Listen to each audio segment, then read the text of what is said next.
I want to talk now about the cost of the 2020 election. It's long anticipated to be the most expensive. We have Yahoo Finance's Rick Newman here with us now. And Rick, it seems that President Trump actually got the most returns on his financial investment, at least when it comes to the votes. Break it down for us. Yeah, if Trump's looking for a consolation prize, he did run a more efficient campaign than Joe Biden in terms of the amount he had to spend for the number of votes he got. Of course, there's no prize for running the most efficient campaign. It just goes to whoever gets the most electoral votes. That's all that matters. But for what it's worth, Biden and groups supporting Biden spent about $1.15 billion on the presidential campaign. That's the most ever. And that works out to about $14.85 per vote. Biden got around 75 million votes. So that's how the numbers work out. Trump spent considerably less, $809 million.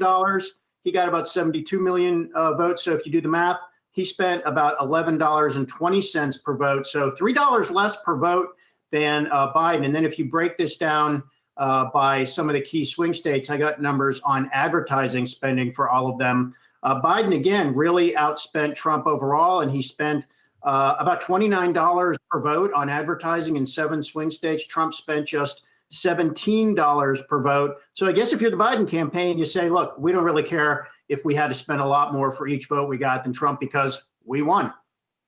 All right. So to that point, as you mentioned, Biden having to spend over $1 billion just to take the race from President Trump.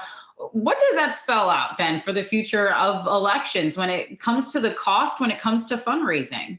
There's more money than ever in elections. I mean, there's a lot of reason to think this is not great for democracy. I mean, this has a lot to do with that Citizens United decision from, I think, a decade ago, which allowed all this corporate money to flow into politics, no limits on corporate money. Now, of course, that has to go into these super PACs, but super PACs remain a big part of the spending story, and those are reflected in the numbers I was talking about. There's one really interesting case study here, which is Georgia. Biden spent very little in Georgia, and it was among the swing states. It was the one state where he spent the lowest amount per vote, and yet he won Georgia. So what does that tell you? It tells you advertising and spending money in campaigns, it isn't everything. It's not always true that the candidate with the most money wins. And sometimes things going on the ground are more important than what the candidates are doing at the top level, running ads and things like that. I think we're going to learn a lot more about this as we learn exactly who voted for whom. We don't really know all that data yet, but interesting. Georgia's going to be something political scientists are paying a lot of attention to.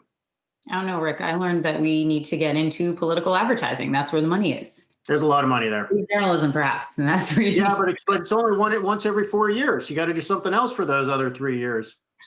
Rest, perhaps. All right. Thanks Maybe. so much, Rick Newman.